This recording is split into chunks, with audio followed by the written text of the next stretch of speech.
this Wednesday is Ash Wednesday, beginning of Lent.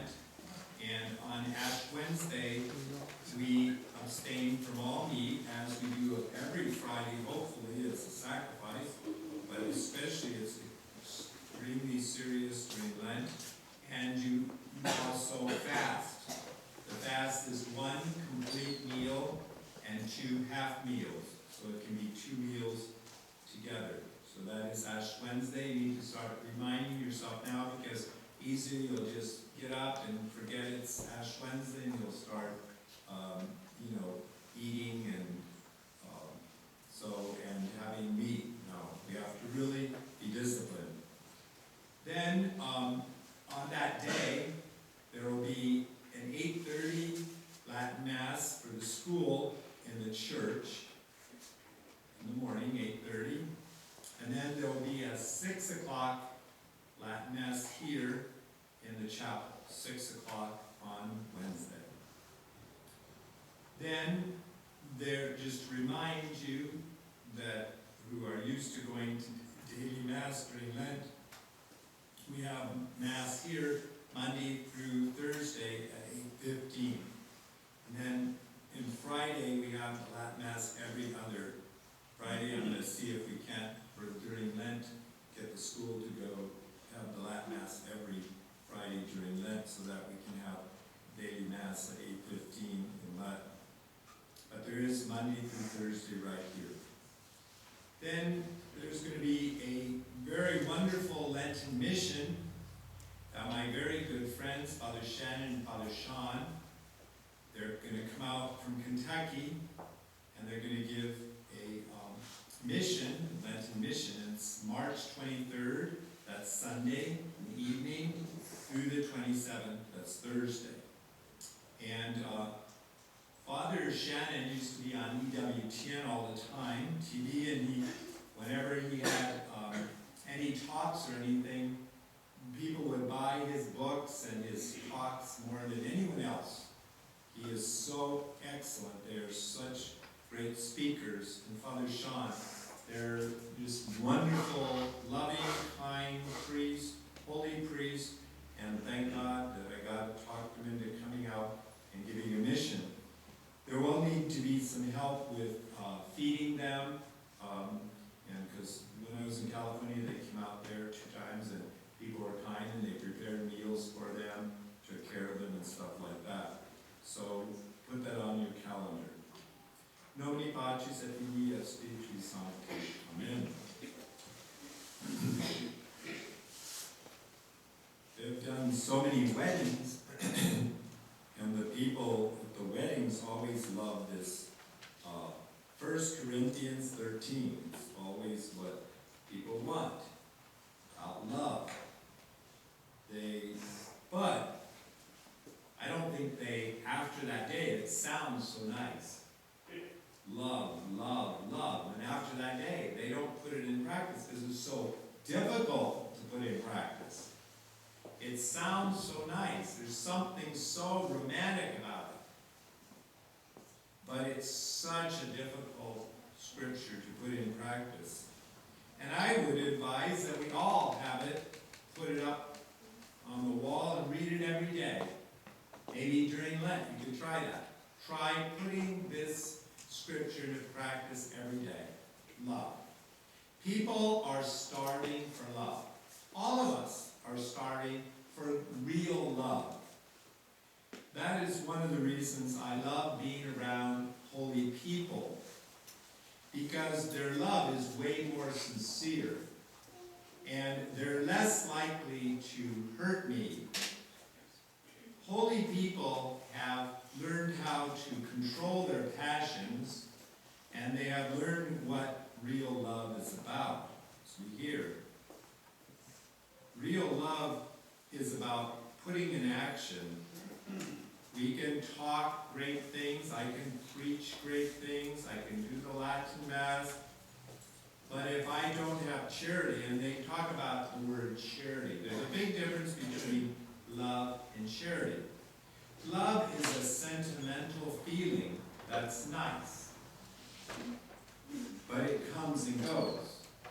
Sometimes you parents love your kids, Sometimes you want to hate them because they're so bad. But you still don't give up your kids. You love them. But charity is whether you feel it or not, you're going to be kind. It doesn't depend on our mood, how we wake up in the morning. You can check how you woke up this morning. Were you loving and kind? You woke up and stuff. Did you have charity? Charity is something that goes beyond just feelings. It's like a decision, and it actually is a virtue that you have to work on over and over and over every day. Being kind, because that might be a better word, because feeling, I love you, words are cheap. But to really put it into practice, to be kind, is, I'd much rather be with a kind person than someone who talks about love. Because someone who is kind loves. Charity is an action that we do. And it says you can have all sorts of faith. You can give your money and your food and your clothes to the poor. You can even be tortured to death as a martyr. But if you don't have charity behind it, so it's the purpose behind it. And then it says, charity is not puffed up. It is patient. It is kind. It doesn't envy. It's not pretentious. It's not self-seeking. Because charity is worrying about other people, not ourselves so much. And you parents have to do that a lot. Like, you may not feel like it, but you got to put your spouse and your children ahead of yourself. And that takes real charity. It doesn't come easy. It doesn't. We want to take care of number one. That's me. So to go beyond me and to serve others is charity. It says that as we were children, we acted in a certain way. We perceived things. And what it's really saying is that love will end, charity will end. Love and charity will never end, but faith and hope will disappear. Why? Once we die, you don't have to it won't take faith to know God exists. You see it. You're living in the reality. Right now, it takes faith to believe God exists. Hope. What are we hoping for? Hopefully all of you are hoping to get into heaven. But once you're in heaven, you don't need to hope about it anymore. You're hoping things will get better. Nothing can get better than heaven. Okay, nothing. So your hope and your faith are accomplished once you're in heaven. But love, charity never ends. Because, say, God is love. Heaven is the most wonderful, beautiful, loving place you could ever imagine, because everybody's been purified.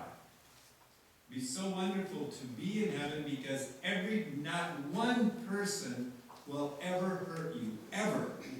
And they will have the most wonderful, authentic love for you that God has.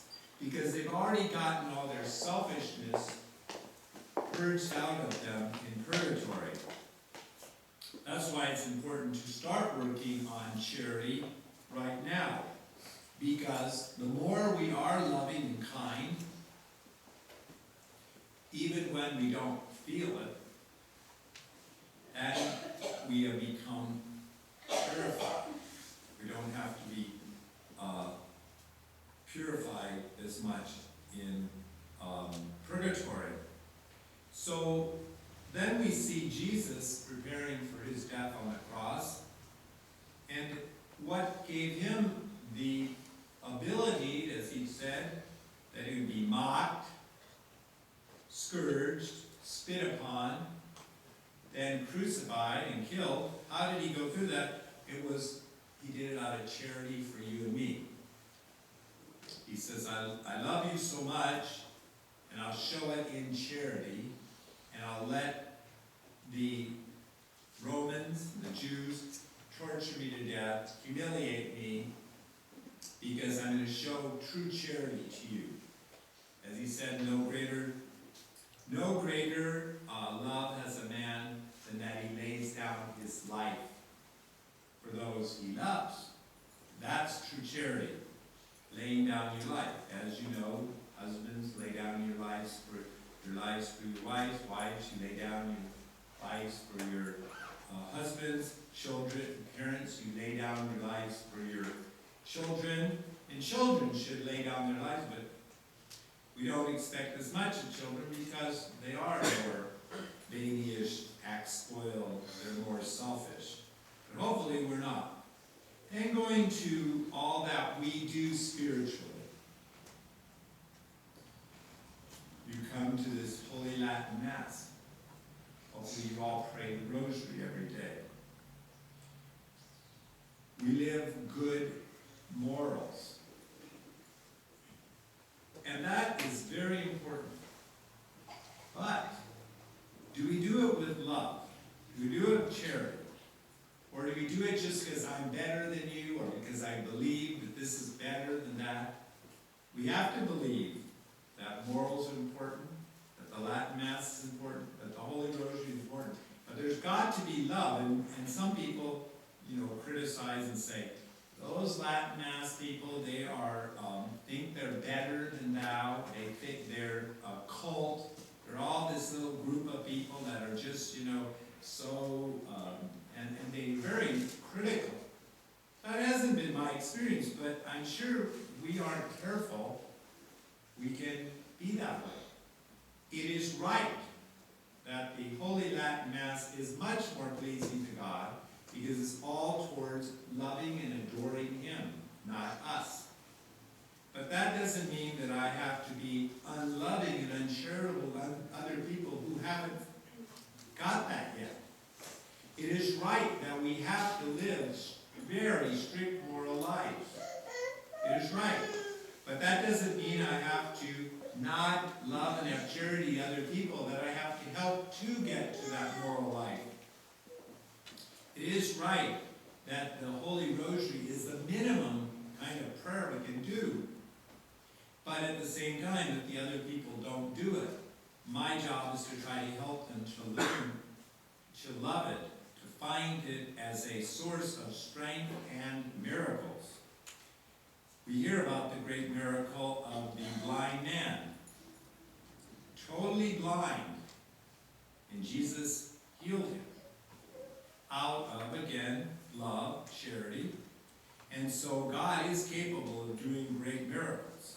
And we want to be people that have faith and love, but especially, hopefully, through our charity, miracles of conversions will happen. There's no greater miracle than a sinner to stop sinning. That is the greatest miracle. Physical miracles of our being able to see or getting healed from cancer or other diseases are wonderful, but there's no greater miracle than when our souls are healed and our eyes are open to see the beauty of the Latin Mass, the beauty of sacredness, the power of it all. I just want to finish with the thing on the Protestants, say faith alone. That's all you have to do is have to have faith. But this reading, Paul to Corinthians, says no, love is all. Faith is not important compared to love. And loving charity, which means it's action. Putting love in action is charity. It's doing something. Faith alone, however strong, though it could move mountains, without love, that is, without good works performed for love of God and our neighbor, can never justify or save us. For when St. Paul says that man is justified by faith without works, he means to refer to those works which were performed by command of the law of Moses, and which, as they were external and without true charity, were of no avail. He did not refer to those works which were formed in a state of grace with a lively, love-inspired faith. Therefore, the same apostle writes to the Galatians, faith only availeth which worketh by charity. To Titus, it is a faithful saying And these things I have affirmed constantly, that they who believe in God may be careful to excel in good works. These things are good and profitable unto men. And he exhorts the Colossians to be fruitful in every good work.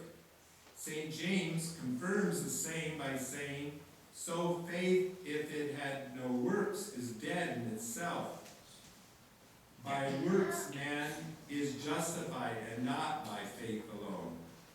That this is the true doctrine of Christ is evident from Jesus' own words, when he says, every tree that brings forth good fruit does not bring forth good fruit, shall be cut down and cast in fire.